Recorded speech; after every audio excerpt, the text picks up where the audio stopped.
GPU good bad ugly. So advance booking நேற்று open பண்ணப்பட்டு இன்னைக்கு இதுவரையும் டோட்டலாக தமிழ்நாட்டில் எவ்வளோ புக்கிங் ஆயிருக்கு, தமிழ்நாடை தாண்டி அதர் ஸ்டேட்ஸ்ல எப்படி ஆயிருக்கு, ஓவர்சீஸ்ல சில நாட்களுக்கு முன்னாடியே புக்கிங் ஓப்பன் பண்ணப்பட்டிருக்கு, அதுல எந்த அளவுக்கு வந்திருக்கு அப்படிங்கிறதையும் பார்ப்போம். ஸோ டே ஒன்காக இந்த படம் எவ்வளோ கலெக்ட் பண்ணி வச்சிருக்கு குட் பேட் அக்லி அப்படிங்கிறத பார்த்துருவோம். அது இல்லாம வீரதீர சூரன் நேத்து கலெக்ஷன் எப்படி வந்திருக்கு, L2 எம்ப்ரான் கலெக்ஷன் இதுவரையும் எவ்வளவு வந்திருக்கு, கிட்டத்தட்ட இண்டஸ்ட்ரிட்டே ஆயிடுச்சுங்க. ஸோ அதை பேசுவோம் நம்ம. அது மட்டும் இல்லாமல் சிக்கந்தர் படத்தோட நேற்று கலெக்ஷன் ஒரு பெரிய டிராப் இருக்கு, அதை பற்றியும் பார்ப்போம், அதை பற்றியும் பேசுவோம். அப்புறம் இன்னும் சில படங்களோட வசூல் எல்லாத்தையுமே இந்த வீடியோவில் பார்ப்போம். இது இல்லாமல் நம்ம சேனலில் ரொம்ப நாளாக கேட்கப்பட்டு இருந்த படம் தூம் 1, 2 இந்த ரெண்டு படத்தோட பாக்ஸ் ஆஃபீஸ் கலெக்ஷன், பட்ஜெட் என்ன, கலெக்ஷன் என்ன, ஷேர் என்ன அப்படிங்கிறத பார்ப்போம். ஸோ வாங்க வீடியோக்குள்ள போகலாம். அதுக்கு முன்னாடி ப்ளூ தக்காளி யூடியூப் சேனல்ல நிறைய பேர் பார்க்குறீங்க, ஆனால் சப்ஸ்கிரைப் அப்படிங்கிறத ப்ரெஸ் பண்ண மறந்துடுறீங்க. சப்ஸ்கிரைப் பண்ணிட்டு பாருங்க, அதே மாதிரியே வீடியோக்கு லைக் அப்படிங்கிறத ப்ரெஸ் பண்ணிடுங்க. ஸோ வாங்க வீடியோக்குள்ள போகலாம்.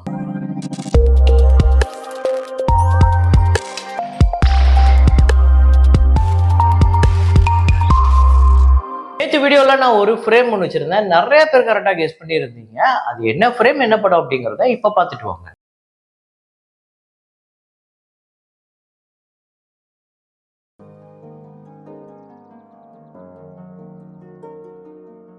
ஆமாங்க, கமலி ஃப்ரம் நடுக்காவேரி தான். அதுல நம்ம பிரதாப் போத்தன் கிட்ட இவங்க ஒரு கப் அப்படிங்கிற ஒரு ஒரு டெஃபினேஷன் அவர் ஒன்று கொடுத்துருப்பாரு. எஜுகேஷன் எந்த அளவுக்கு இம்பார்ட்டன்ட், அது எப்படி நம்ம படிக்கணும் அப்படிங்கிறத ஒரு சியூபி அப்படிங்கிற ஒரு டெஃபினேஷன் கொடுத்துருப்பாரு. இவங்க கையில காஃபி வச்சுட்டு குடிச்சிட்டு இருப்பாங்க. இந்த கப்பை நான் எடுத்துக்குவான்னு கேட்பாங்க. அந்த கப்பை அவங்க ரொம்ப சந்தோஷமா எடுத்துட்டு போற அந்த ஃப்ரேம் தான் நம்ம வச்சிருந்தோம். அதை கரெக்டாக கெஸ் பண்ண முதல் 5 பேர் சுகந்தி பழனிவேல் அப்படிங்கிறவங்க, அப்புறம் அகமது அலிபுல்லா, SMS மஹி அப்படிங்கிறவர், அப்புறம் முகமது நவீன், முருகன் சாண்டி. இந்த 5 பேர் தான் முதல்ல கரெக்டாக கெஸ் பண்ணியிருக்காங்க. இன்னைக்கு ஒரு ஃப்ரேம் ஒன்று வச்சிருக்கேன், அது என்ன ஃப்ரேம், என்ன படம் அப்படிங்கிறத கெஸ் பண்ணுங்க.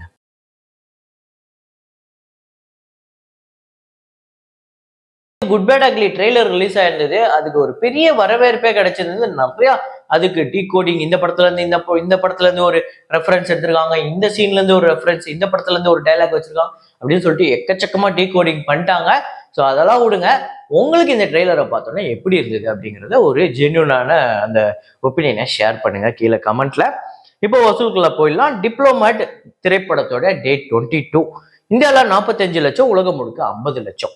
ஸோ டோட்டலாக இந்தியாவில் 40 கோடியே 5 லட்சமும், உலகம் முழுக்க 46 கோடியே 42 லட்சம். அப்புறம் சிக்கந்தர் திரைப்படத்தோட டே 6 நேற்று ஒரு பெரிய டிராப் இருக்கு. இந்தியாவிலேயே இந்த படம் 3 கோடியே 80 லட்சம் தான் வசூல் பண்ணியிருக்கு. உலகம் முழுக்க 4 கோடியே 75 லட்சம். இந்தியாவில் மட்டும் இல்லை, ஓவர்சீஸ்லையுமே ஒரு பெரிய டிராப் இருக்கு. ஸோ இந்தியாவில் டோட்டலாக 112 கோடியே 13 லட்சமும், வேர்ல்டு விட 155 கோடியே 3 லட்சம் இந்த படம் வசூல் பண்ணியிருக்கு. ராபின்ஹுட் இந்த திரைப்படத்தோட டே 8 ஆந்திரா தெலுங்கானால 30 லட்சம், உலகம் முழுக்க 33 லட்சம். டோட்டலா 14 கோடியே 33 லட்சம் இந்த படம் உலகம் முழுக்க வசூல் பண்ணியிருக்கு. 10 கோடி கிட்ட தான் இந்த படம் ஆந்திரா தெலுங்கானாலையும் வசூல் பண்ணியிருக்கு. ஒரு பெரிய தோல்வி படம், பெரிய டிசாஸ்டரே ஆகியிருக்கு. அப்புறம் மேட் ஸ்கொயர் இந்த படத்தோட டே 8 ஆந்திரா தெலுங்கானால 1 கோடியே 60 லட்சம், உலகம் முழுக்க 1 கோடியே 80 லட்சம். 41 கோடியே 74 லட்சம் ஆந்திரா தெலுங்கானாலையும், 64 கோடியே 70 லட்சம் இந்த படம் இதுவரையும் 8 நாள்ல வசூல் பண்ணியிருக்கு. அப்புறம் L2 எம்புரான் இந்த படத்தோட டே 9 கலெக்ஷன் கேரளால 2 கோடியே 81 லட்சம், தமிழ்நாட்டுல 30 லட்சம், ஆந்திரா தெலுங்கானால 9 லட்சம், கர்நாடகால 20 லட்சம், ரெஸ்ட் ஆஃப் இந்தியால 10 லட்சம், ஓவர்சீஸ்ல 1 கோடியே 63 லட்சம், உலகம் முழுக்க 5 கோடியே 13 லட்சம் இந்த படம் வசூல் பண்ணியிருக்கு. ஸோ நேத்து கலெக்ஷனோட இந்த படம் மலையாள சினிமாவோட ஹையஸ்ட் கிராசரா ஆயிருக்கு, இண்டஸ்ட்ரி ஹிட் திரைப்படமா அமைஞ்சிருக்கு இந்த L2 எம்புரான். ஸோ டோட்டலா பார்த்துருவோம். கேரளால 75 கோடியே 54 லட்சம், தமிழ்நாட்டில் 8 கோடியே 28 லட்சம், ஆந்திரா தெலுங்கானால 4 கோடியே 47 லட்சம், கர்நாடகால 11 கோடியே 61 லட்சம், ரெஸ்ட் ஆஃப் இந்தியால 7 கோடியே 92 லட்சம், ஓவர்சீஸ்ல 137 கோடியே 48 லட்சம், உலகம் முழுக்க 245 கோடியே 30 லட்சம். ஸோ ஆல்ரெடி இண்டஸ்ட்ரி ஹிட்டா இருந்த போன வருஷம் ரிலீஸ் ஆகி ஒரு பெரிய எல்லாராலையும் பேசப்பட்டு எல்லாராலையும் கொண்டாடப்பட்டு வாழ்நாள் வசூல் 242 கோடி கிட்ட வசூல் பண்ண இந்த மஞ்சுமல் பாய்ஸோட கலெக்ஷனை இந்த படம் வெறும் 9 நாள்ல பிரேக் பண்ணியிருக்கு. ஸோ ஒரு இண்டஸ்ட்ரி திரைப்படமா அமைஞ்சிருக்கு L2 எம்புரான். ஸோ இந்த படத்துக்கு ஏகப்பட்ட பிரச்சனை, ஏகப்பட்ட சிக்கல் இருந்தாலும், நடுவில் ஏகப்பட்ட கட்டு இவங்க பண்ணியிருந்தாலும், இந்த படத்துக்கு வசூல் ரீதியா இந்த ஓப்பனிங் வீக்கெண்ட்ல ஒரு பெரிய கலெக்ஷன் எடுத்தது. அதே மாதிரியே அதுக்கப்புறம் வீக் டேஸ்ல கூட ஒரு பெரிய கலெக்ஷன் எடுத்துட்டு தான் இருக்கு. ஸோ நேற்று கூட இது ரொம்ப மோசமான வசூல் அப்படி ரொம்ப இப்போ நம்ம சிக்கந்தருக்கு சொன்ன மாதிரி ஒரு வசூல் டிராப் ஆயிடுச்சு, டோட்டலாக போயிடுச்சு அப்படின்னு சொல்ல முடியல. ஒரு நல்ல கலெக்ஷன் தான். ஸோ டோட்டலாக இந்த படம் 245 கோடி கிட்ட வசூல் பண்ணியிருக்கு. ஆல்ரெடி இந்த படம் ஆக்சுவலாக ப்ராஃபிட் ஜோன். சில ஏரியாவில் மட்டும் சில லட்சங்கள் நஷ்டம் அப்படிங்கிற, அதாவது சில கோடிகள் நஷ்டம் அப்படிங்கிற மாதிரி இருக்கு. முக்கியமாக அது வந்து ஆந்திரா தெலுங்கானால இந்த படம் ஒரு பெரிய தோல்வி படமாக தான் அமைஞ்சிருக்கு. அப்புறம் வீரதீர சூரன் இந்த படத்தோட Day 9 கலெக்ஷன் தமிழ்நாட்டில் 1,67,00,000, ஆந்திரா தெலுங்கானால 7 லட்சம், கர்நாடகாவில் 11 லட்சம், கேரளாவில் 22 லட்சம், ரெஸ்ட் ஆஃப் இந்தியாவில் 2 லட்சம், ஓவர்சீஸ்ல 91 லட்சம். டோட்டலா 3 கோடி இந்த படம் வந்து வசூல் பண்ணியிருக்கு நேற்று 9வது நாள். ஸோ டோட்டலா தமிழ்நாட்டில் 29 கோடி 65 லட்சம், ஆந்திரா தெலுங்கானால 1 கோடி 77 லட்சம், கர்நாடகாவில் 2 கோடி 61 லட்சம், கேரளாவில் 2 கோடி 26 லட்சம், ரெஸ்ட் ஆஃப் இந்தியாவில் 50 லட்சம், ஓவர்சீஸ்ல 11 கோடி 83 லட்சம், உலகம் முழுக்க 48 கோடி 62 லட்சம். ஸோ நேத்தே இந்த படத்துக்கு அஃபிஷியலா கிட்டத்தட்ட 52 கோடி கிட்ட இந்த படம் கலெக்ஷன் அப்படின்னு ஒரு ப்ரொடியூசர் ஃபிகரும் வந்திருக்கு.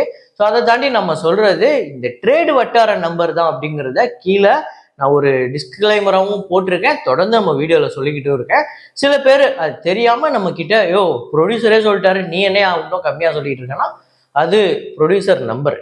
ஸோ நம்ம சொல்றது ட்ரேடு நம்பர். ஸோ அதனால இந்த படம் வந்து ப்ரொடியூசர் சொல்ற நம்பரோட அப்படியே எக்ஸாக்டா அப்படியே மேட்ச் ஆகாது, அது முன்ன பின்ன தான் இருக்கும். ஸோ அப்படிதான் இந்த படத்துக்கும் ரொம்ப பெரிய வித்தியாசம் இல்லை. இப்போ 52 கோடிக்கு நம்மளுக்கு ஒன்றும் ஒரு 30 கோடி ஒன்றும் இல்லை, பாதிக்கு பாதி அப்படி இல்லை ஒரு பெரிய வித்தியாசம் இல்லை. ஸோ கிட்டத்தட்ட நம்ம சொல்ற வசூலும் அவங்க சொல்ற நம்பரும் ரொம்ப பக்கத்துல தான் இருக்கு. ஸோ ரொம்ப மேட்ச் ஆகி தான் வந்திருக்கு ஓரளவுக்கு.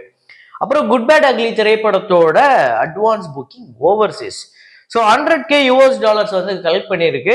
யூஎஸ்ஏல 86 லட்சம், கனடால 83K $, 72 லட்சம், யூகேல 66K பவுண்ட்ஸ், இது வந்து 74 லட்சம். இது இல்லாம மற்ற நாடுகள்லாம் சேர்த்து ரெஸ்ட் ஆஃப் வேர்ல்டுல 75K $, 64 லட்சம், 344K $, வந்து கலெக்ட் பண்ணியிருக்கு. அதாவது 300K $, கடந்திருக்கு. பெரிய எக்ஸ்பெக்டேஷன் இருக்கக்கூடிய ஒரு படத்துக்கு நம்ம அட்வான்ஸ் புக்கிங் சொல்லிக்கிட்டு இருக்கோம். ஓவர்சீஸ்ல இது ரொம்ப கம்மியான நம்பர் அப்படின்னு தான் நான் சொல்லுவேன். அதை வந்து இது வந்து லிமிடெட் ஷோஸ் தான் இருக்கு, இன்னும் ஃபுல் ஃபிளெஜா ஓப்பன் ஆகல அப்படின்னு சொன்னாலுமே இது புக்கிங் நம்பரோட மட்டும் நம்ம தப்பு சொல்லல. அப்படி ஃபுல் ஃபிளெஜா இப்பவே நீங்க வந்து புக்கிங் ஓப்பன் பண்ணல அப்படின்னா அப்புறம் என்ன ப்ரொடக்ஷன் கம்பெனி, என்ன டிஸ்ட்ரிபியூஷன் கம்பெனி, என்ன ஒரு பெரிய ஹீரோவோட படத்துக்கு இப்படிப்பட்ட ஒரு சிக்கல் இருக்கு அப்படிங்கிறத எனக்கு தெரியல. இந்நேரத்துக்கு ஃபுல் ஃபிளெஜா ஓப்பன் பண்ணி இந்த படத்துக்கு எந்த அளவுக்கு புக்கிங் வந்திருக்கணும்ல. ஸோ அதுதான் ஆக்சுவலா நான் சொல்றதே இந்த லிமிடெட் ஷோ தான் பிரச்சனைன்னு சொல்றேன். இது ஒரு பெரிய ஸ்டாருக்கு வந்து இந்நேரம் புக்கிங் பெருசா வந்திருக்கணும். அதுக்கு இந்த லிமிடெட் ஷோஸ் அப்படின்னு சொல்லக்கூடிய இந்த விஷயம் வந்து ஒரு பெரிய தடையா இருக்கக்கூடாதுல்ல. இந்நேரத்துக்கு புக்கிங் பெருசா ஓப்பன் பண்ணப்பட்டு இந்நேரம் பெரிய நம்பர் 1 மில்லியன் இந்நேரம் வந்து இருந்தால் நம்ம பெருமையா சொல்லலாம்ல. அஜித் குமார் அவர்களோட திரைப்படம் 1 மில்லியன் அட்வான்ஸ் புக்கிங்ல பிரீமியர் பிளஸ் Day 1ல வந்துருச்சு அப்படின்னு. குட் பேட் அக்லி இங்க தமிழ்நாட்டில் எப்படி இருக்கு அப்படின்னு பாத்தீங்கன்னா இது வரையும் 6 கோடியே 5 லட்சம் வந்து இங்க தமிழ்நாட்டில் புக் ஆயிருக்கு. இது இல்லாம ரெஸ்ட் ஆஃப் இந்தியால 15 லட்சம், கர்நாடகால தான் இந்த 15 லட்சத்துல ஒரு 13 லட்சம் கிட்ட புக் ஆயிருக்கு. ஓவர்சீஸ்ல ஒரு 2 கோடியே 95 லட்சம், நம்ம முன்னாடியே சொன்ன மாதிரி 9 கோடியே 15 லட்சம் இந்த படம் அட்வான்ஸ் புக்கிங்ல இப்போதைக்கு கலெக்ட் பண்ணியிருக்கு. ஸோ தமிழ்நாடை பொறுத்தவரை ஒரு பெரிய நம்பர் ஓப்பனிங் வரும் அப்படின்னு நம்ம எதிர்பார்க்கலாம். அதே மாதிரியே ஃபுல் ஃபிளெஜா எல்லா இடத்துலயும் ஓப்பன் பண்ணப்படணும். இப்ப பாருங்க, இன்னும் ஆந்திரா தெலுங்கானா, அதே மாதிரியே கேரளா, ரெஸ்ட் ஆஃப் இந்தியாலாம் இன்னும் ஓப்பனே பண்ணல. ஏன் இன்னும் இவ்வளோ லேட் பண்றாங்கன்னு எனக்கு தெரியல. இதேதான் வீரதீர சூரனுக்கும் இருந்தது. தயவு செஞ்சு இந்த மாதிரி பெரிய ஸ்டாரோட படங்களை பெருசா முன்னாடியே ஓப்பன் பண்ணி விட்டுருங்க, அப்போ வரும் நம்மளுக்கு. ஏன்னா கொஞ்சம் யோசிச்சு பாருங்க, L2 எம்பரானுக்கு எப்படி ஃபுல் ஃபிளெஜா ஓப்பன் பண்ணி விட்டாங்க, எப்படி வந்தது புக்கிங்கு, நம்ம ஆச்சரியப்படல. ஒரு மலையாள திரைப்படத்துக்கு இப்படி வந்ததுன்னு. ஸோ அதை பார்க்கும்போது ரொம்ப ஆதங்கமா இருக்கு. அதுதான், மற்றபடி அஜித் அவர்களோட திரைப்படம் பெரிய நம்பர் எடுத்தா நம்மளுக்கும் சந்தோஷம்தான். அப்புறம் தூம் திரைப்படத்தோட வசூலை சொல்றேன் அப்படின்னு சொல்லியிருந்தேன். 2004ஆம் ஆண்டு ரிலீஸ் ஆகி முதல் பாகம் 11 கோடி பட்ஜெட். இந்தியாவில் மட்டுமே இந்த படம் 43 கோடியே 89 லட்சம் வந்து வசூல் பண்ணியிருக்கு. ஓவர்சீஸ்ல ஒரு 3 கோடியே 81 லட்சம், 47 கோடியே 70 லட்சம் இந்த படம் வந்து வசூல் பண்ணியிருக்கு. வேர்ல்டு வைடு 23 கோடியே 95 லட்சம் ஷேர் வந்திருக்கு. ஒரு சரியான பிளாக் பஸ்டர் அப்படின்னே சொல்லலாம். அப்புறம் தூம் 2 திரைப்படத்தோட வசூல் இதுதான் எல்லாரோட ஃபேவரட் அப்படின்னே சொல்லலாம். ரித்திக் ரோஷன் கலக்கி இருப்பாரு. ஸோ 2006ல வந்து ஒரு பெரிய வசூலே பண்ணிச்சு. இந்த படம் பட்ஜெட் பாத்தீங்க அப்படின்னா 35 கோடி, இந்தியாவில் வந்து 112 கோடியே 51 லட்சம், ஓவர்சீஸ்ல 37 கோடியே 47 லட்சம், வேர்ல்டு வைடு இந்த படம் 149 கோடியே 98 லட்சம் இந்த படம் வந்து வசூல் பண்ணியிருக்கு. ஷேர் வந்து 70 கோடி கிட்ட இந்த படத்துக்கு ஷேர் வந்திருக்கு. ஒரு சரியான பிளாக் பஸ்டர். ஸோ இந்த 2 படங்கள்ல எது உங்களுக்கு ஃபேவரட் அப்படிங்கறத கமெண்ட்ல போடுங்க. இதே மாதிரி ஒரு வீடியோல இதே மாதிரி கலெக்ஷன் ரிப்போர்ட்ல மீண்டும் நான் உங்களை சந்திக்கிறேன். Signing off Rahman.